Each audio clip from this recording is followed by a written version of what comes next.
Hello everyone, welcome to my YouTube channel 0.JKN। आज इस video में रजनी से कुछ क्वेश्चन बताएंगे जो घड़ी से होगा, जिसमें दर्पण प्रतिबिंब जल प्रतिबिंब दोनों सुइयों के बीच का कोण निकालना बताएंगे। तो स्टार्ट करते हैं, बने रहिए लास्ट तक हमारे वीडियो में। तो स्टार्ट करते हैं। क्वेश्चन है, जब वास्तविक घड़ी में 5 बज रहा हो तो दर्पण प्रतिबिंब में कितने बजेंगे। तो फ्रेंड्स, ऐसे क्वेश्चन कभी भी किसी भी एग्जाम में पूछे तो बस एक चीज़ माइंड करना है, दर्पण प्रतिबिंब पूछ रहा है या जल प्रतिबिंब। अगर दर्पण प्रतिबिंब पूछ रहा है तो हम लोग 12 में से घटा देंगे। 12 में से कितना पूछ रहा है, 5 बजे, 5 घटा देंगे। 12 में से 5 घटा तो 7, तो इसका आंसर 7 हो जाएगा। कभी भी किसी भी एग्ज़ाम में ऐसा क्वेश्चन पूछे तो ऐसे 12 में से घटा देंगे जो पूछेगा। अगला क्वेश्चन है, किसी घड़ी में 8:50 हो रहे हैं, यदि इसे दर्पण में देखते हैं तो प्रतिबिंब का समय होगा। तो इसे भी फ्रेंड्स 12 में से या 11:60 में से घटा देंगे। 11:60, 12 बजे या 11:60 दोनों बराबर होते हैं, तो 8:50 घटा देंगे। 60 में से 50 गया तो 10 होगा यहाँ, 11 में से 8 गया तो 3 होगा यहाँ, तो इसका आंसर सी सही है। अगला क्वेश्चन है, किसी घड़ी का दर्पण प्रतिबिंब देखने पर उसमें 11:20 दिखाई देते हैं, तो घड़ी का वास्तविक समय कितना होगा। तो फ्रेंड्स, ऐसे क्वेश्चन जब भी एग्ज़ाम में पूछे जाएं तो आप 12 बजे में से कभी नहीं घटाइएगा, नहीं तो आंसर गलत हो जाएगा। अगर 11 से ज़्यादा टाइमिंग दिया हो और 1 बजे से कम टाइमिंग दिया हो तो हमेशा हम 24 घंटे में से घटाते हैं, 24 घंटे या फिर 23:60 से घटाते हैं। तो फ्रेंड्स, हम 23:60 में से 11:20 घटा देंगे।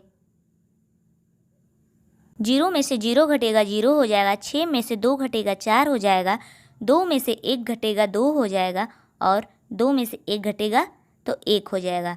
तो इसका आंसर सी सही है, 12:40 होगा।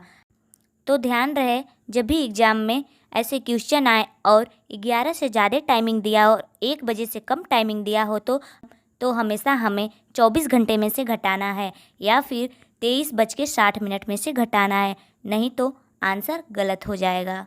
क्वेश्चन, दर्पण में घड़ी का प्रतिबिंब 4:10 दिखाई देता है, तो सही समय क्या होगा। तो फ्रेंड्स, अब तक हमने दर्पण प्रतिबिंब का आंसर निकाल रहे थे। अब दर्पण प्रतिबिंब का आंसर दिया हुआ है और हमें सही समय निकालना है। तो दर्पण प्रतिबिंब का टाइमिंग दिया हुआ है 4:10 और हमें सही टाइम निकालना है जो घड़ी में बज रहा है। तो हम इसे भी 12 में से घटा देंगे, 12 में से या फिर 11:60 में। 60 में से 10 गया 50 और 11 में से 4 गया 7, तो इसका आंसर हो जाएगा 7:50। ये आंसर सही है। अगला क्वेश्चन है, यदि एक घड़ी का जल प्रतिबिंब 4:44 दिखाता हो तो वास्तविक समय क्या होगा। अब तक हम दर्पण प्रतिबिंब पढ़ रहे थे, अब ये है जल प्रतिबिंब। अगर ऐसा क्वेश्चन जल प्रतिबिंब का कभी भी किसी भी एग्जाम में पूछा जाए तो हम 18:30 में से घटाते हैं। 18:30 में, याद रहे, जल प्रतिबिंब अगर पूछा जाए तो 18:30 में से हमेशा घटाएंगे। यहाँ 30 है, यहाँ 44, कभी नहीं घटेगा क्योंकि 30 कम है और 44 ज़्यादा, तो यहाँ से हम एक हासिल लेंगे। ये 18 घंटा है, 18 हावर्स, और ये 30 मिनट है, तो कभी भी हावर्स से हम हासिल लेंगे तो ये 1 घंटा देगा। 1 घंटे में कितना मिनट होता है, तो 60 मिनट होता है, तो ये 60 हो जाएगा। 60, 30, 90 मिनट हो जाएगा। अगर 90 में से 44 घटाएंगे तो 10 में से 4 घटाएंगे तो 6 आएगा, यहाँ पे 8 हो जाएगा। अगर 8 में से 4 घटाएंगे तो 4 आएगा। तो इसको एक हासिल दिए थे, तो यहाँ पे 17 बचेगा। अगर 17 में से 4 घटाएंगे तो 13 हो जाएगा। तो इसका आंसर 13:46 आएगा। अगला क्वेश्चन है, यदि जल प्रतिबिंब का समय 10:15 हो रहा हो तो इस स्थिति में वास्तविक समय क्या होगा। ऐसा जब भी क्वेश्चन पूछा जाए तो 18:30 में से इसे घटा देंगे। तो इसे भी हम 18:30 से घटा देते हैं 10:15 को। तो 30 में से 15 जाएगा तो 15 आएगा और 18 में से 10 जाएगा तो 8 आएगा। तो इसका आंसर हो जाएगा ए सही 8:15। क्वेश्चन है, 4:15 पर घंटे और मिनट के सुई के मध्य कितने डिग्री का कोण बनेगा। तो फ्रेंड्स, ऐसे क्वेश्चन जब भी एग्ज़ाम में पूछा जाए तो एक फार्मूला याद रखना। तो वह फार्मूला है कोण equal to 13h minus 11/2m। H का मतलब हावर्स घंटा, एम का मतलब है मिनट। यहाँ 4:15 दिया है, एच के स्थान पे 4 रखेंगे और एम के स्थान पे 15। 30 एच के स्थान पे 4 रख देंगे और माइनस 11/2 और एम के स्थान पे 15। 2 को 15 से काटेंगे तो 7 बार में जाएगा, 2 सते 14। दशमलव लगा के 5 बार भाग लेके जाएंगे, 7.5 बार भाग जाएगी। फिर 4 को 30 से गुणा कर देंगे, 4 तिहाई 12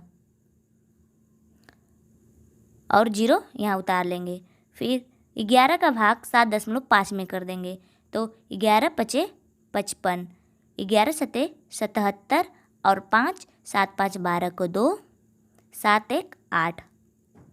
फिर इसे घटा देंगे, इसको देगा 1 हासिल तो यहाँ पे 10 हो जाएगा। तो 10 में से 5 गया, यहाँ पर 5 आएगा। फिर इसके पास कितना बचा 9, 9 में से 2 जाएगा 7 बचेगा। फिर 11 में से 8 जाएगा 3 बचेगा, 37.5 आएगा। तो 37.5 इज राइट आंसर। अगर कभी भी किसी भी एग्ज़ाम में अगर ऐसे क्वेश्चन पूछे तो ये फार्मूला याद रखना, बहुत बड़ा नहीं है इसे। अगला क्वेश्चन है, मिनट की सुई 6 मिनट में कितने डिग्री का कोण बनाएगी। ये बहुत ही आसान क्वेश्चन है। ऐसे क्वेश्चन बहुत बार एग्ज़ामों में पूछे भी गए हैं और पूछे भी जाएंगे और पूछे जाते भी हैं। इसका फार्मूला होता है कोण इक्वल टू 6 गुणे m। m का मतलब होता है मिनट। तो अगर हमें फार्मूला नहीं भी याद रहेगा तो बस इतना याद रहे कि अगर मिनट का कोण पूछा जाए तो जितना मिनट है उसमें 6 का गुणा कर देंगे। तो 6 में 6 का गुणा कर देंगे तो हो जाएगा 36 डिग्री कोण बनाएंगे। तो इसका आंसर ये सही है। क्वेश्चन है, किसी घड़ी में 4:40 हो रहे हैं तो बताओ घड़ी की दोनों सुइयों के मध्य कितने डिग्री का कोण होगा। तो अभी पिछले क्वेश्चन में एक फार्मूला हमने बताया था, उसी फार्मूले पे ये क्वेश्चन लगेगा। तो चलिए सॉल्व करके दिखाते हैं। 30h माइनस 11/2 m, 30 गुणे 4 माइनस 11/2 40। यहाँ कर देंगे, 2 को 40 का काटेंगे, यहाँ 20 आएगा। 4 का गुणा 30 से करेंगे तो हो जाएगा 120 माइनस 20 का गुणा 11 से करेंगे तो 11 शून्य 0, 11 दूना 22। फिर इसे हम घटा देंगे, 0 में से 0 घटेगा 0, 2 में से 2 घटेगा 0 और 2 में से 1 घटेगा 1, तो 100 आ गया। तो इसका आंसर ए सही होगा। क्वेश्चन है, मिनट की सुई 25 मिनट में कितने डिग्री का कोण बनाएगी। तो पिछले क्वेश्चन में हमने ऐसा ही क्वेश्चन सॉल्व कराया था। आपको बताया था कि जब भी मिनट का कोण पूछे तो हमें जितना मिनट दिया है उसमें 6 से गुणा कर देना है। उसका फार्मूला ही यही होता है, कोण इक्वल टू 6m। तो 25 में 6 का गुणा करेंगे तो हो जाएगा 6 पच्चीस 30 को 0, 6 दूना 12, 3 150। 150 इज राइट आंसर।